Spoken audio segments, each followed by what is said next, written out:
So we've just gone through the tour ride of heck. Lots of death, lots of craziness, but we're back on track. We're going to continue the rest of the tour, and I get to learn a lot about the world and characters of Final Fantasy XIV, and it's a fantastic world, and I can't wait to play more of this game. But I'm getting ahead of myself. Let's continue the tour. I've seen someone who's like vanilla for the V tribe and things like that. There are some very fun. There's a lot of that. There's a lot. And I'm trying to recall, are the noons in this place? Yes. So here's the noon. You'll get a bunch of quests eventually that you can take when you're up level. But the little mini story for this area is that you have two Tias that are trying to compete with one another, and they basically have you run their errands for them, meanwhile trying to impress their noon father. Gotcha. Wow. So, yeah, it's very fun. There's also a little quest around here that I always find fun, where a lady's like, someone is trying to peep on me in the bath, and so you scare them off, and then she's like, oh, thank you so much, I don't mind if you look, though. So a lot of people hit on you as the protagonist, validating in its many different ways. Yeah, it's fantasy. It was funny. Pretty good. You coming, Hiko, or are you flying solo for a minute? Alright, you'll catch up. We're going into the desert. Ow. Oh, look, sandworms. Yo! I guess there's a small nail sticking out of my desk that I found with my kneecap. Oh no! Okay. You took 10 damage. That's why I said it. I said, ow, hold on a second. Oh, okay. Well, then if that's the case, I guess I'll let you on for damage purposes. I mean... Oh, you're gonna just take your hippo? Cool, take your hippo. So that's some sandworms. They very much remind me of Tatooine sandworms here. And this is just a big desert area. Again, there are some quests around here, but I just think it looks cool. Arrakis. Pretty neat. Pretty neat. They have some, I think is it really oil rigs here? I don't recall. It might be. Whoa. Yeah. Oh, so you can do crafting like leatherwork and a variety of things, carpentry, whichever. You can also do fishing and why am I blanking on these things? Botany and mining. One of the cool things, because Mako is a fisher, is at certain levels you can fish into sand pits and pull flying fish. You can fish into clouds and pull flying fish. And I remember this place because I was like, oh, I can sand fish here.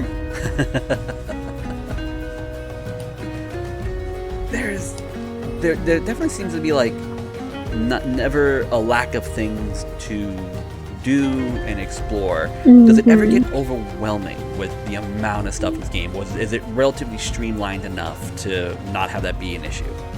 You can play this game and follow the main path and be pretty good, but if you decide to do the deep dive, you can literally lose yourself in hours and hours of content that has nothing to do with progression. Wow. Mm-hmm. But it's an option, it's a choice. It's not required. There's so much optional content, but it gives you things to do, especially if you're not just focused on like end game rating. There's so much casual content now accessible. So yeah, and it wasn't always that way. Yeah, and you can also feel satisfied no matter what. Like you don't feel like, oh no, because I didn't do X, Y, and Z, I've screwed up. I'm missing out. Blah blah blah. Like you can do as much as you want and be okay with that. There are some people who play the game who don't even do the main story. They just skip every cutscene. There are people who just pay to pass the entire story and don't even watch the cutscenes, and they just play. They just do the other stuff. Yeah, and like that's a thing that people do. Yeah. But one great thing that's really useful that I use a lot is that you can pull up your mission log, and any active quests that you have, you can pause them essentially and make it to where they don't even pop up until you want them to pop up. Exactly. Which helps a lot. All right, so we're going to go ahead and actually walk into the city-state of Ul'dah right now. We'll let you grab that aetheryte crystal, but this is basically your desert equivalent of Gridania. Ooh. So let's go ahead and have our little walk in. Technically, you're not supposed to be here until level 15 when the main story quest tells you to, but that's okay. We're here to Who's explore. Gonna know? Nope. Who's gonna know? I do love Ul'dah. Ooh, I like this area. Mm-hmm. This is definitely my favorite area to start in, I think. Like, I love Gridania, but... As you said before, Gray, it is a little bit less visually overwhelming, for sure. Mm-hmm.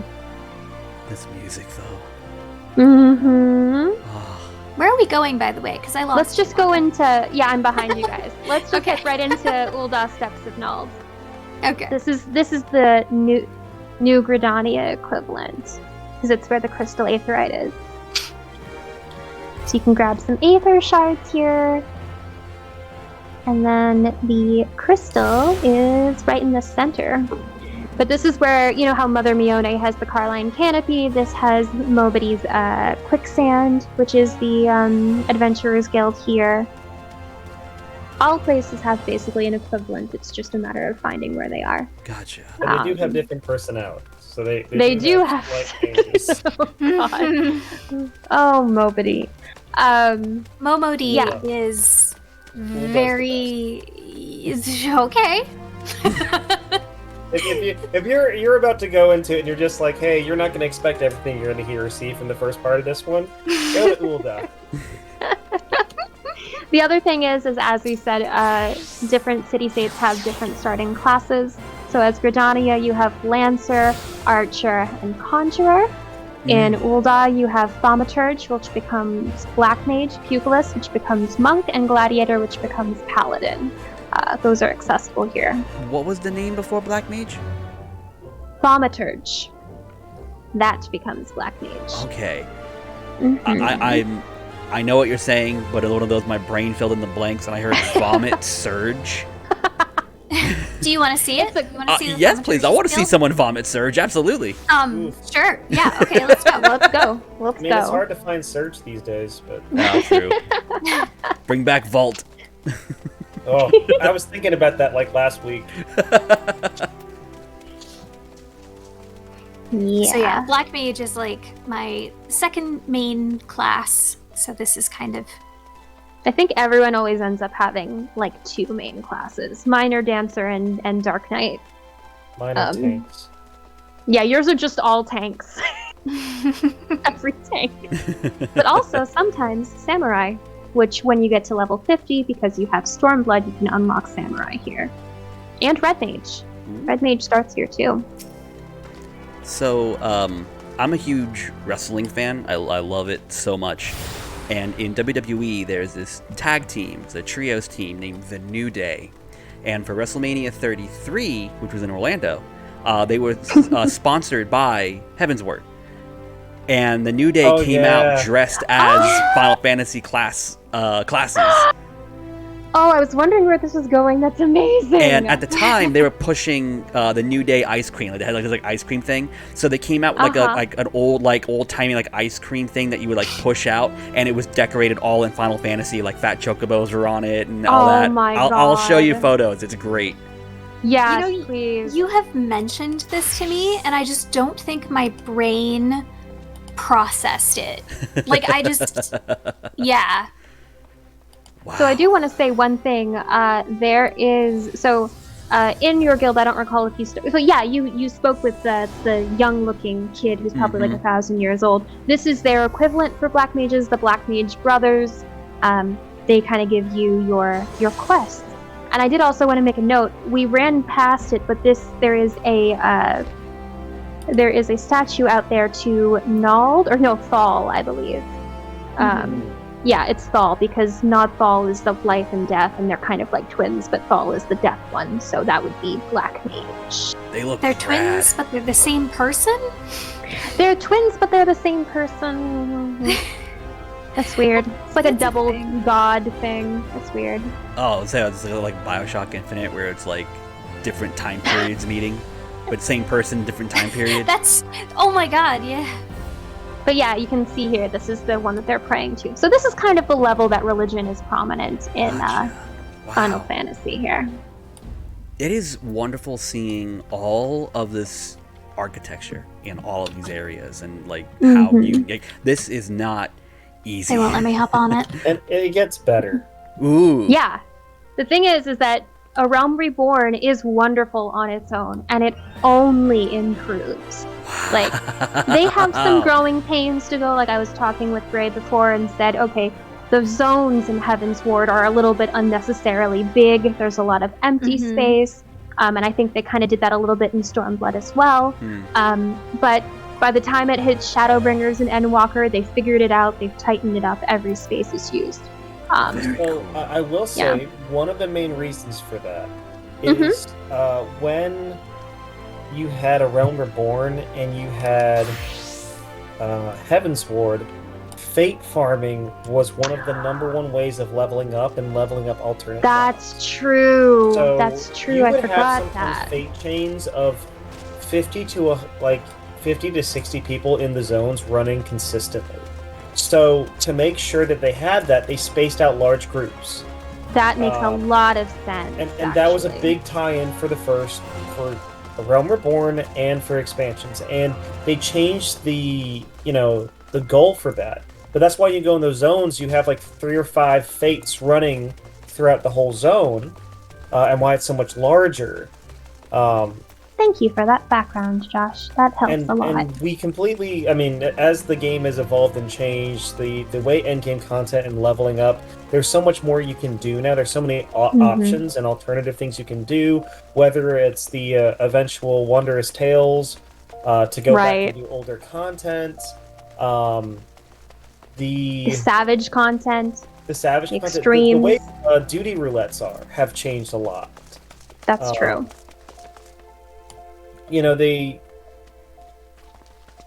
They were experimenting a lot when they first started off the game, and there's been so many good changes, and it's kind of interesting to go back and see kind of like some of it being more archaic in design. Like, fate farming was the main thing to do. That's true, and you're right, because I remember when we were playing the first time around when I was my kitty girl and I was the white mage, I remember fate farming and just waiting for certain fates to pop and being like, okay, if I want to get from 45 to 50 to move on, I have to do this. So that actually makes a lot of sense. So there's a lot of smaller fates, and they're much quicker to complete, much easier to complete in smaller groups. But a lot of the fates you'll find in the A Realm Reborn zones, as well as Heaven's Ward and a lot of these other ones, they're lengthier. Like, they take more time. That when you got to the higher levels in A Realm Reborn, some of these fates took a solid 5 to 10 minutes to complete, no matter what you did. Yeah, that's true. That's true. What it eventually turns into, most fates becoming a fight like the Odin fight, or they became requirements to get to a world boss like Odin kind of situation. Yeah, I remember those. We had to complete X, Y, and Z to get. I remember the 3-part one that I think was in Northern Thanalan, which we'll go see in a minute. Right, that's the one where it was like the cultists, right? And that was like one of the big ones back in 2.0. But then eventually turns into like, if you want this specific fate to spawn, you have to complete these specific fates, and then you get a world boss fight. And it may not seem like they're connected at all in some of these locations. Yeah. But fates became more reserved for unique things with unique rewards. It wasn't primarily about experience. It's like getting the Odin's mantles, or getting again an interesting fight in a zone as a community event, and focused more on that as Heaven's Ward continued into Stormblood. And a lot of the grindier content, you can see it in the relic weapons. So when you get to certain points of the game, you have the iconic weapons for your class, that for the most part now are more glamour, or like saying I've got this achievement kind of thing. So example would be, I have my paladin relic from Heaven's Ward. So I've actually got this one right here. Are you going to show off? Oh, yeah, show off your... let me equip the actual glamour for it real quick. That's his latest one. He got that armor from PvP. Hold on. He looks just so as cool. an example, typically the specialty... Is it doing that? Typically, the relic weapons usually have special effects or unique things about them besides them just being standard weapons. They do glow sometimes. Yeah, so like Oh, I can't apply glamour here. We have to go. You have to work here. I'm sorry. So we have to be close to the aetherite to be safe enough to change our clothes. This is the second to last step for this relic, but it was my favorite part of this one. A lot of the early requirements for this weapon were based off of the endgame content, so I had to do a lot of fate farming and things like that to be able to get it. Because that was, again, the big deal back in Heavensward. So Heavensward had a lot more fates related to it, doing certain dungeons, doing the hard modes of the primal fights, and doing some of that older content to keep that content alive. So everyone was trying to get the best weapons at the time, and you had to do the content that maybe you wouldn't normally do, or they had difficulty modifiers, like there were better weapons, but if you take your existing, like, the base level relic weapon, you have to complete the dungeon with that weapon. Oh yeah, I forgot you had to finish dungeons with that specific thing requested. Oh my goodness, so much. And like you can see the differences because the current relic weapons. So I'm gonna take off the glamour I have from this. The current relic weapons are tied more with the tomestones and that whole system on being able to trade those things out. So this is the most up-to-date version of the paladin relic weapon. Wowzer. Yeah. So tomestones are basically earned from completing things like dungeons, raids. You get them closer to higher endgame content post A Realm Reborn, as they change that being the things. And this is all stuff that you'll eventually pick up on. We're kind of giving you the quick and dirty version of it, but yeah, that's definitely what it becomes easier. Almost sometimes people complain too easy to get the relic weapons and things like that. So perfect example is I got these little babies. They weren't dyeable, they were originally blue. And I was like, okay, if I want to get the version that's dyeable, then I need to complete a Savage raid, and I was holding off on that. Well, after the certain patch happened, you were able to just trade normal items in from doing the normal raids, and you could get the dyeable version of it. So it is significantly easier and more accessible if you really don't want to do the Savage level, really hardcore raids, which I really prefer to try not to do. Usually it'll take longer in the long run to get to those points. Yeah, it's the trade-off, right? You don't have to do Savage content, but it takes you weeks longer to get it, but that's what I prefer.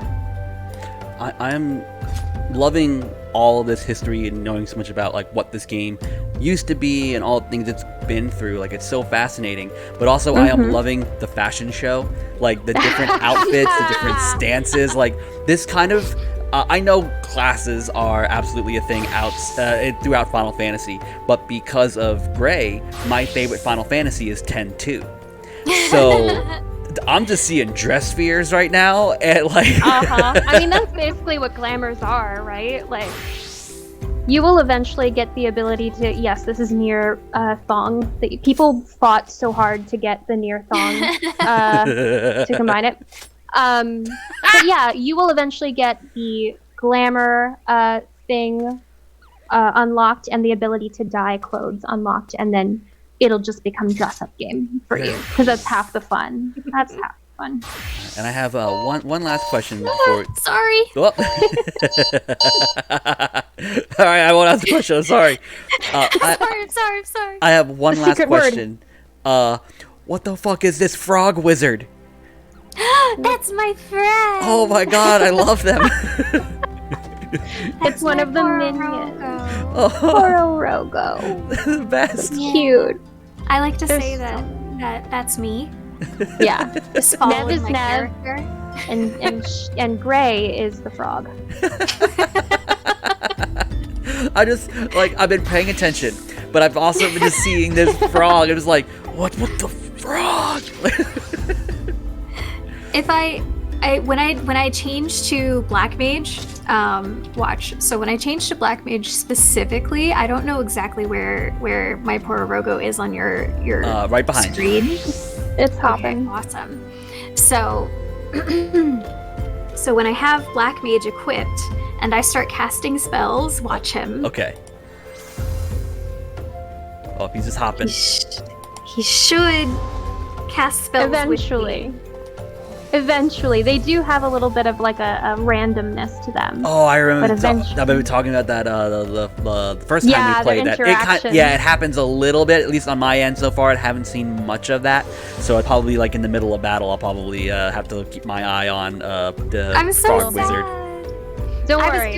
I was doing it while we were in the Thaumaturge guild. So it might be in the footage somewhere. I'll keep an but eye I out. noticed that, and I was trying. I was like, oh, I don't want to say anything. Look how cute. No, all good. So one quick note about this place, Horizon and the connected little city of Vesper Bay will be a place that you frequently go to. I don't know if you have it upon becoming a new character or you get them as kind of a main story quest reward, but there will be basically Aetheryte crystal, I think it might be 100 or 50 Aetheryte crystal tickets that will teleport you directly to Vesper Bay or Horizon for free because of how frequently you will be coming back here for story quests. It's basically your headquarters once you start hitting your stride in the main story quest. That'll be fun. So I don't know about that actually, because usually I get those with my friendship circlet. Oh, that's interesting. Yeah. Chilger didn't get a friendship circlet. That's interesting. It might also take time to send to you. Maybe you have to wait for 7 days. Who knows? I don't know, maybe. Hiko showing off. I'll show up too. It was Hiko, for a hot second you were just in your underwear. And I choked on my chicken. It happens. That's not sometimes. a euphemism. I'm actually eating chicken. All right. We're all on the same page. Let's pop back into the carriage. Yeah, and carriage we'll time. continue. Carriage time. So we want to go ahead and head towards Northern Thanalan next. Are we all in? I think we're all in. We're all in. All right. Reminding myself where Northern Thanalan is. Let's head to Central first. Sadly, we will not be able to easily take you to Limsa, Lominsa, and all of the areas in Lanosea because that is island locked. Okay. You will not be able to get there until... let me in. I have to go around. It will not let you in there until you hit there. But it only is at level 15 main story quest, because you have to go to Limsa Lominsa for your first dungeon, which we will happily take you through. I'm very excited for that. Northern Thanalan is this way.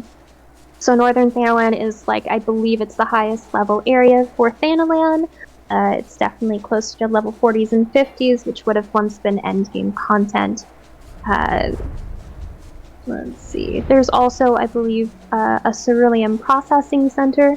Blue ceruleum, what would you guys kind of akin blue ceruleum to? Is it like magical crystal gasoline, or...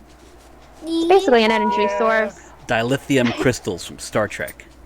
Yeah, it's magical MacGuffin power source. Yeah. So there is a processing plant, and I believe a lot of Garleans use it. It powers up and works with Magitech and other type of things. Right. So the Garleans, because I don't recall if they mentioned this, if it was mentioned in Story Stuff before, but Garleans are not able to use magic. Oh, okay. So in the past, they've been enslaved. Their people in the past have been enslaved for not being able to use magic. They were kind of used as second-class kind of citizens type people. They eventually were chased out of their ancestral home and migrated to Garlemald, which is basically a frozen wasteland.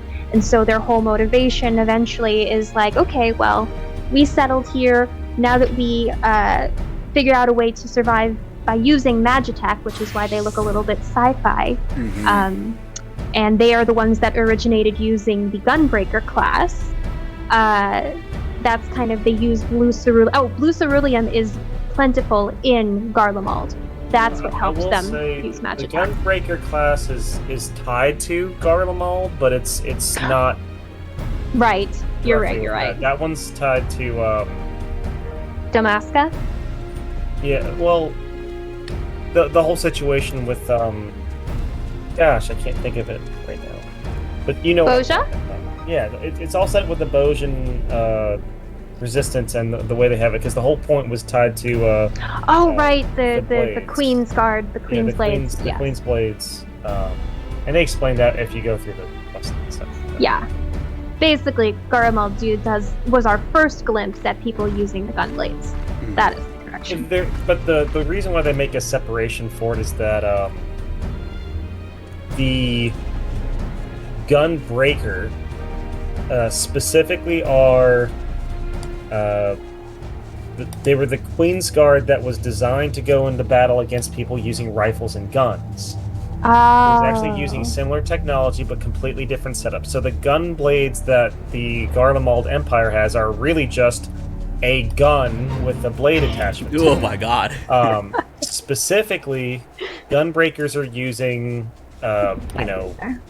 Aether-infused charges and cartridges to be able to cast offensive spells so they can charge through and break the lines of riflemen and things like that. True. I forgot Gunbreaker was one of your earlier classes. I'm like, yeah, let you give the history. I never would have thought about that being a thing in this game. Like, not just gun blades, but actual real life guns and the things that come with that. Like, never would have thought that. It can get pretty sci-fi. It can get pretty sci-fi. There is a raid There is a raid that I will not spoil for you, but I am very excited for you to eventually see. Yeah. There's also a machinist class, which is just guns. Yeah, just high-tech guns. Thank you. I have machinists. I don't know why. High-tech guns. Yeah. So this is actually a Garlean base that we're flying carefully over. You can see they have a couple of mechs down there that I don't want to get too close. Is this all like Magitech armor? Yeah, stuff? this is all Magitech. You can drop me down here in a second. Well, you can drop you down. I just don't want to get killed. Oh, no, Let's that's see. the point. Just get to a clearing and I'll clear them out. Alright, go for it. Adventures. Adventure awaits. Hiko, the casual badass. Oh, the big boy. There's a big boy. Not that big, though. But we can take a nice stroll through an enemy line. I'll have you know I died a lot today. You don't scare me. It's so nice to one-shot things. Well, I switched to machinist, too. Yeah. So you're DPS. You're still up, huh? Okay, you faded. I'm also prepped to res you. Don't worry. We can be quick. I like it. So you have, is that a gunblade that you have, Hiko? Or is that a different weapon? This is just my gun. Okay. Yeah, that's just a normal machinist gun. Cause it looks like you do it into equilibrium gun kata right now, and it's kind of rules. It is so fun. Machinist is so fun. You also get a drill and a flamethrower. It's ridiculous. You can I think you can put a grenade for one of your abilities. You can stick a grenade on someone. Yo, I might want to be this class. You'll get it in Heaven's Ward. But that all means of the classes play that long. So I guess you're locked in, bud. Yeah, I guess you're locked in. I'm committed. You are committed. Yeah, all of the classes are fun. It's supposed to be. Alright, Hiko, you're gonna end up going back with the way we came if you go that way. Let's head through. Yeah, I forgot. Yeah. We'll head towards Mordona, and then we'll go to our possibly final destination for the night, although we will run around and have some fun in there. Yo, this song though. Yo. The music, it's so good for atmosphere. Yeah, he go grab all these people. Just destroy them. So, gosh, I don't remember the history of Mordona off the top of my head. All I know is that this is another battlefield. There's crystals everywhere. Oh, one of the big Garlean ships were taken down here. That's why you're going to see some airship pieces, basically. And let me see if I can find it. Yeah, let's get into the Chocobo carriage for a second. Okay. I want to show you the Keeper of the Lake.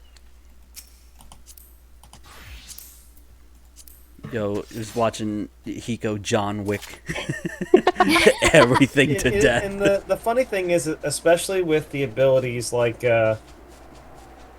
when you start off some of these classes, their abilities get upgraded. You get better versions of them. Sometimes they do include animation changes. So Machinist at the start doesn't have as much flippy dippy John Wick flippy stuff at the beginning, and as you get stronger, it's like, hey, cool, this is just my standard attack combo is a backflip and shot, and it's just we'll come back and get this crystal in a moment. It is. No problem. But do you see the big dragon wing up there? Dragon wing. Oh boy, howdy. Yeah, I see it. So that is the corpse of a giant dragon that took down one of the Garlean airships. Holy shit. Yeah, it's surrounding around it. So. Yeah, I don't know how far it'll let us get close, but basically think of it just a giant dirigigible airship right there, and it's... Yeah, we can get closer. There we go. That's our top. So yeah, that's cool. Incredible. And then... And you know what that caused the surrounding landscape when that all went down? Yeah, you can see all of the crystals, all of the just general fuckery that happened. Mm-hmm. And, oh, hold on, I gotta go down. It wants me to go down through the hole. We probably won't be able to get super close, but can you see the crystal tower in the distance? Crystal tower in the distance, I believe so. Directly it's really ahead tall. Yeah. Yeah. So Crystal Tower is a place you will go for a main story quest. Nice. It is the only story required raid. It was not always required, but due to the events of Shadowbringers, it made more sense to make it required. And it is a good raid. It'll be fun to run through that. I've never done a raid in a game before.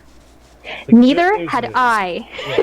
The good news is that for the most part, raiding here can be pretty casual unless you start choosing to do the specifically hard extreme stuff. trials or the savage version of raids, eventually the ultimates and things like that. There is that content if you want to put in the time to do a progression and raid system. Okay. If you want to. It gives me too much anxiety. The cool thing is that there is a lot of YouTube guides that basically say, okay, you're going into this dungeon, here are the 3 bosses you're going to fight, here are all of their mechanics, and they sum it up for you in 5 to 10 minutes. And I always use that in advance. I have been scouring Final Fantasy YouTube tutorials, then kind of like, I'm not like digging too deep, but just kind of like, all right, who seems to have like the tightly edited something and give me exactly what I need in terms of like... Ms. Tech. Ms. Tech is our go-to dungeon guide and trial guide person. She is fantastic. Ms. Tech, okay. Her guides are... I'll give you the links every time we go through things. For the most part, the 4 of us will be able to basically choose our way through a lot of the dungeons. We don't really need to use guides until things are like, okay, we need everyone to be aware of all of these mechanics in advance. Some people go in blind and they do just fine, but I have anxiety, so... I completely understand. I had anxiety like that for a very long time, but I've been playing this game for so long, it helped me get out of that anxiety. Exactly. So. And Hiko's usually the first one to be like, all right, I'm bored, I'm tacking. I'm like, Hiko, wait for the countdown. They also have good things like countdowns and ready checks. And there are 2 types of raids. Thank you, Hiko. That is exactly what a ready check is. So do I hit yes, hold no? Yeah, you can check yes. Okay. And then Nev can check yes. And then will it do the countdown automatically? You said no. So what I actually have set up, so it gives you the ready check at the start. Yeah. But I have my hotbar set up for... Right. Right. That way everyone's like, oh, okay, crap, let's go, we're gonna do this. Engage. So there are 2 types of raids. I don't remember if I mentioned, but there's 24-man, where it's 3 parties of 8. And That's then there too are many people. the single battles, which are just a group of 8, where there is 2 tanks, 2 healers, and 4 DPS. And in those super large raids, for the most part, you can get by with people dying a lot because there's going to be a lot of people healing, going back and forth. Mm-hmm. It's not every single fight. There's certain fights where the mechanics will make or break you. Okay. Yeah. But there's enough communication where people say, hey, whoever's not done this, do X, Y, Z, and it should be fine. Yeah, definitely. They tend to be pretty, kind on here. I think the only negative experience we've had is actually the other day, Nev, when we were doing a raid and people kept dying and one guy just, peaced out. But then we found a replacement really fast, so. Oh yeah, it was kind of like a non-event. Yeah, we're like, oop, okay, he left. It's like, okay, someone got upset, but typically it ends right there. Yeah, they don't really do anything. Alright. Trying to find the proper way to get through here. Woo! Crystals. So, I'm sorry if it was explained that I missed it, but why did everything get crystalled because of the dragon's death? Aether! Okay. I think it had to do more with the explosion and the reaction from the giant ship and stuff like that affected the local area. Okay. And again, it still also ties in with Dalamud and Cartano, and I mean, you saw the cutscene, right? Mm-hmm. Yeah, you watched the intro. All of the magic released. Whoop. Yeah, no, with we all didn't. that going on, it really was just the hey, everything is completely changed and the ecosystem is completely changed. Gotcha. Don't mind me being lost on a map I've been through a million times. It's on the other side of the town. I was like, where is the entrance to the Highlands? It's fine. We get a nice tour of crystally areas. Here we go. So now we are heading. This might be my favorite area so far. It's so pretty. Now we are heading into what was once green and is now not. Whoa. The red underneath the snow. Mm-hmm. That's more Dalamud shards, if I'm correct, or Aether, crystal, whatever fuckery happening as a result. So yeah, this used to all be green. The Aether changes, the weather changes. It completely destroyed was it the western? Not the Western Highlands. One of the Highlands that used to be a zone in Final Fantasy 14 1.0 is completely gone now because it was totally destroyed. Northern Highlands. Yes. Are gone. Yes, Gray would know.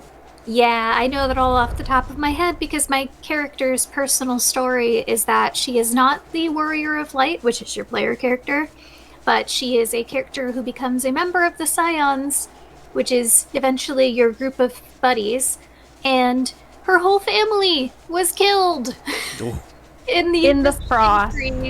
Just a big oof. Big oof. This is where she came from. Yes. So welcome to French Catholic Elf Town, which is, these are the people outside of Ishgard, which is a currently, for you, walled off 4th city-state of Eorzea. I do not recall, did they participate in the Battle of Cartano, or were they already closed off by then? They were closed off. They were closed off, okay. I know that they breed a lot of chocobos. They just watched while the moon fell. Yeah. Well, like kind of like isolationist. A little bit. They had their own isolation. There's reasons for it too. Mm-hmm. I wouldn't say good reasons. No, but still reasons. Their leaders are assholes. Yeah, I mean, it's a good way to boil it down. So the big thing that they will, they're not, I'm saying they will say, but I mean it's true. Ishgard is currently engaged in a 100-year battle with dragons. That's why you're going to see a lot of dragons around here. And so they were too preoccupied with protecting themselves to assist in Cartano. So at this point in the timeline, they're closed off, and the leaders of 3 city-states would like to open up trade with them again, because Ishgard bred a lot of battle chocobos. They're like your classic knights, medieval kind of town. Let's see. We'll go ahead and fly around Ishgard. Okay. As far as it'll let us. I think Hiko said be right back so he can catch up when he's good. I'm actually gonna have to hop off so I can take my adult vitamins. But it has been very fun, and I've been having a wonderful time. Me too. And I hope I get to join again soon. Totally. Yeah, we'll wrap up soon too anyway, because Kurt, this is our last region that we can take Stevie through. But thanks for joining, Gray. Thank you. Bye. Bye. Good night. All right. So I want to take you over to where you can see. So this is the gates leading up to Ishgard, and I don't know if we'll be able to see it very clearly because of. Oh no, yes you can. Ooh. So we'll get as close as we can. Obviously, you can't go here without a mount. But there's this beautiful giant bridge that leads into, and that is your currently inaccessible fourth city-state of Ishgard, which is where Heavensward will take place. Awesome. How close can we get? Ooh, we can go pretty close. This is incredible looking. There we go. We hit our wall. But yes, it is very, very cool. I do love Ishgard. Ishgard is kind of A Realm Reborn is very well written, but Ishgard is and Heavensward and Ishgard is kind of where I felt like, oh, now I actually feel like the protagonist of the story. A majority of the storyline is contained in Ishgard and its politics, so you get to intimately know everything going on there, their struggles, the characters related in there. It's a very, very well-written, self-contained situation. It's very cool. So did you, other than the Final Fantasy ones, what other MMOs have you played? Oh, I did a very tiny bit of Guild Wars 11. Did I do that one? I don't think I did very many more. My brother did a whole bunch more. He played WoW for a while too. But really the only MMOs I really attached to were the Final Fantasy XI and 14 ones. Gotcha. Yeah, because like when it came to MMOs, the closest thing I played really was like Diablo 2, but I don't know how much that counts now and how much MMOs have really changed. Like, completely missed out on EverQuest, completely missed out on World of Warcraft. Yeah, I watched things like on old G4 TV. Yes. They had the Camelot, things like that. They had like the machinima type things. Nico, you missed us. Oh. Come on and join in. Gray signed off for the night. Yeah, I didn't know if I had to as well because my son just came over knocking on the door and it's midnight. Okay, all right. No, I mean, it's fine now. He just got thirsty. So. Oh, okay. I just pieced out real quick. No worries. You want to hop in the carriage? We'll do a little tour around. Yeah, let's head down to Camp Dragonhead. So a lot of these little mini, not quite towns, but camps are kind of where the Ishgard people who are on the outside kind of lead the protection of Ishgard to make sure that they are not invaded by any dragons, and to also kind of be trading posts and connections to the outside world, although they are still very, very closed off. So this is another one of places, and I believe this is like a level 30-40 area. Okay. No aetherite crystal here. And we'll head over to Boulder Down. But yeah, this is what you have to look forward to be running around as you complete main story quest stuff. It's such a good world to explore, and this is not even like taking a look at, like, there are things like the 12 have like a little their little symbols that you saw of the 12. There are those that are like planted in little secret spots in the world, and people, you can see NPCs walk up and like interact with them, or they're referred to as like little places that people would go to in pilgrimage. There is just a lot of reading, but also a lot of cool world building that people expect him to do. Here's a nice little tower that we can fly to the tip top of. Have a nice little look-see. Whoop, let's land properly. Actually, the duty has been called. I have now a second child that is awake. So it's okay. Figure out that one. I will talk to you guys later. All right. Good. Have a good night. Thank you for coming. Yep. Have fun. Good night. Night. So yeah, I think this is a good place to end the tour. Obviously, I'll make sure that you get back to where you need to be so that you're not stranded here. But yeah, this has been our little tour of mainland Eorzea. And you have any other questions, comments, thoughts, concerns? Thoughts, definitely. A lot of thoughts. Like, just how much is... Not just how much is going on in the world and the environments, but how much is based off of original 14 is fascinating to me, because it's because of the history of that game, and the kind of the rebooting of it, and the fact that it still acknowledges that game existed. I thought, like, from the outside, that this was going to be one of those, like, oh no, we don't talk we just about retconned that. We just retconned it. Exactly. We just moved on. Not that actually is part of the story. It's part of the environment. Like, that's really cool.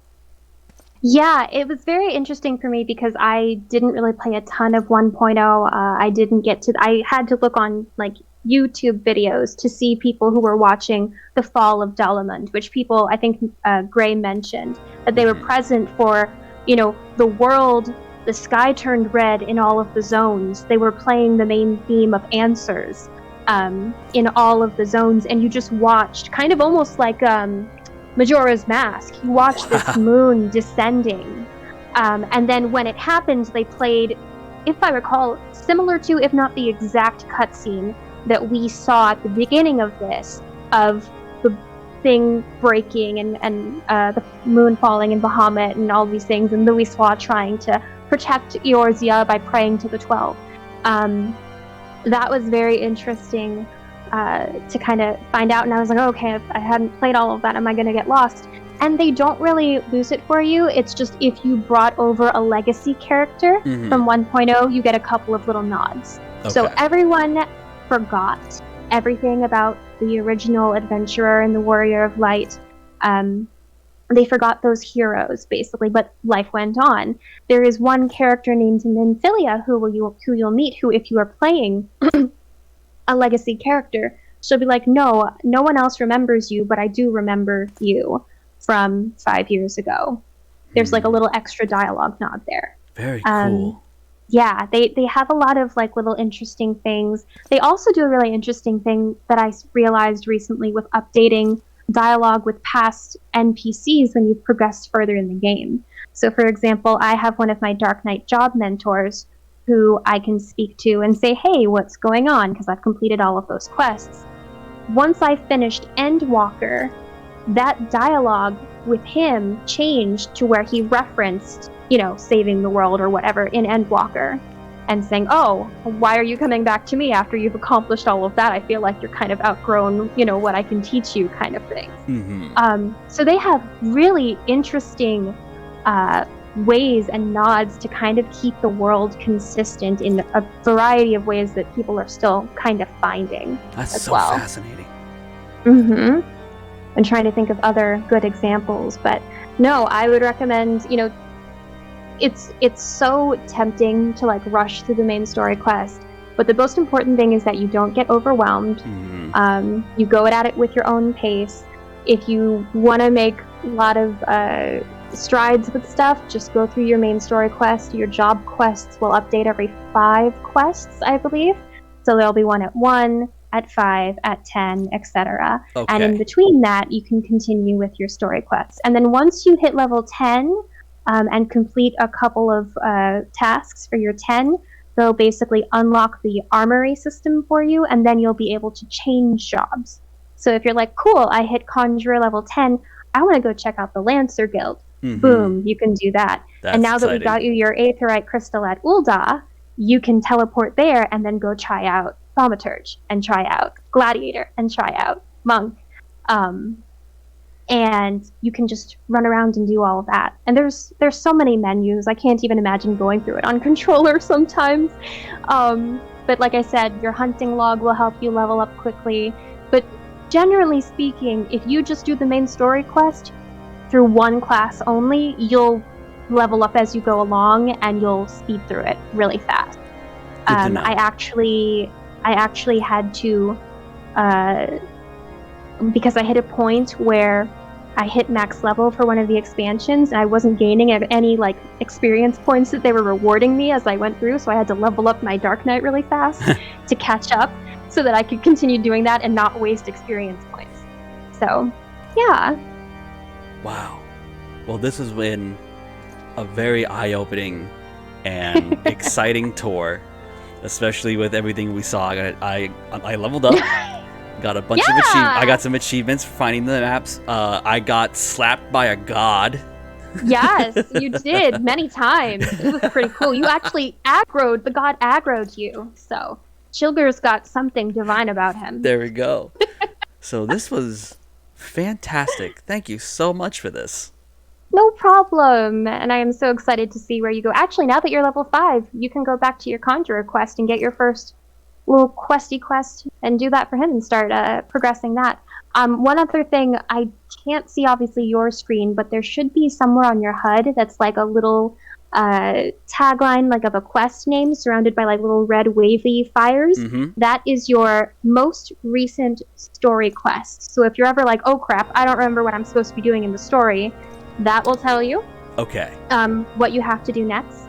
And if you can pull up your journal, that will also show you all of your current and completed quests. And the thing that I like about that is that if you click a certain quest, it'll show you on the map where you need to go next as well. Very cool. So if you're like, oh crap, I don't remember where I'm supposed to be for this particular quest, it'll tell you. So that'll help kind of be your guide as you proceed. Wonderful. Well, again, thank you. This was fantastic. I got to experience some wild stuff today, see the world. This was a very good tour. I am so glad. Unfortunately, though, as you can see on my time, anyone looking at my side of the screen, it is 12:30 on my end. I do have work tomorrow, so I might have to be heading out soon. But totally. Let's head on back. And sure. I'd love to just kind of talk with you about like kind of like your history with Final Fantasy and just kind of stuff like that in general, and hit up any of the last place we want to take a look at. Yeah, we will head you back towards Gridania. Let me just orient myself to which way. Oh, we can just go right to North Shroud. Perfect. Where Awesome. are we over here? Yeah, right there. You're in? All right. I'm in. Let's go. So I know you definitely are a Final Fantasy fan, even before the MMOs. Mm-hmm. What was your introduction to Final Fantasy? It was Final Fantasy XIV. I remember that my dad played it. We got it from, I don't even know if it was Blockbuster. I think it was a local rental place. Was it Movie Gallery? Yes, it was Movie Gallery. That's exactly what it was. So we got that, and we rented it for a time. I remember we were playing through. We named the characters after me and my brother, and we were kind of watching it. And originally, my career path has changed since then, but I remember watching those opening cutscenes, and I was like, oh, I want to make a video game. So I followed a lot of that very closely. And it was just, I've always been just, narrative storytelling is my big thing. So those are the kind of things that I got sucked into, RPGs and things like that. And so 7 was kind of my little gateway. I don't believe we finished it. I think I finished basically to where a little bit beyond where the remake came out of. Mm-hmm. But that was a big piece of it. And then Final Fantasy IX, I played almost to the end. Our poor CD got corrupted just before the final boss, so I had to eventually look up the YouTube ending for that one. But that one was my favorite, and there are so many nods to those games. There's actually not a ton to 7 that I can recall, like they've had crossovers and things like that, and I feel like they're going to probably do a big thing for Final Fantasy Rebirth. But Final Fantasy IX, one of the raids, the Ivalice raid, actually the hub of that is you're inside the Prima Vista, the theater ship from Final Fantasy IX. That's so cool. That is really cool. And it recently was brought to my attention that Shadowbringers takes a lot of main beats of inspiration from Final Fantasy IX as well. So it's very cool to see kind of how a lot of those things you're like, oh my gosh, I love this. This is so cool. This is reminding me of XYZ. And there's even a section in Endwalker. There's a quest literally called "You're Not Alone." So that is talk super about rad. You're Not Alone. I'm in a band named Trash Burger. And we are a video game mashup band, and we mash up usually video game songs with pop songs, and we mash up "You Are Not Alone" with Green Day's "Boulevard of Broken Dreams." Oh, I have to look that up. I will send you. We have it footage of it recorded. I'll send it your way, absolutely. But fantastic. This was wonderful. I'm gonna keep saying that. This was so much fun. I'm glad we were able to do all this. Thank you for all the work on this, especially behind the curtain thing. We have a Discord now to help keep track of everything, and the amount of information and notes and help and pictures and everything that you are putting in there is very valuable. So thank you so much for all that. You're very welcome. I am obsessed with this game, and so I love watching people go from it. And it's a trend that I've noticed. A lot of people try and get their friends in, and then they want to take them through the main story beats and get their reactions to all of the plot twists and stuff. So it is totally a thing of this community that we enjoy doing. Gotcha. Well, I think it's time to say my goodbye. Say goodbye to everyone watching, and a big thank you, Lana, for all your help today. This was so much fun. This is going to be something it's one of those things where I'm glad I have it recorded, because no one would believe me if they didn't see it happen. So I'm very excited to put this all together and share it with everyone. This was great. Thank you so much. No problem. You have a good night. You too. So I'm going to say all my goodbyes to people watching. Thank you so much. If you're liking what you're seeing, please follow, please subscribe. You can also find us twitch.tv/classcabinet. We will be doing this live in the future, and I'm so excited for all that. So thank you so much for watching. Thank you so much for sticking with this adventure. There's so much more to come, and have a wonderful night.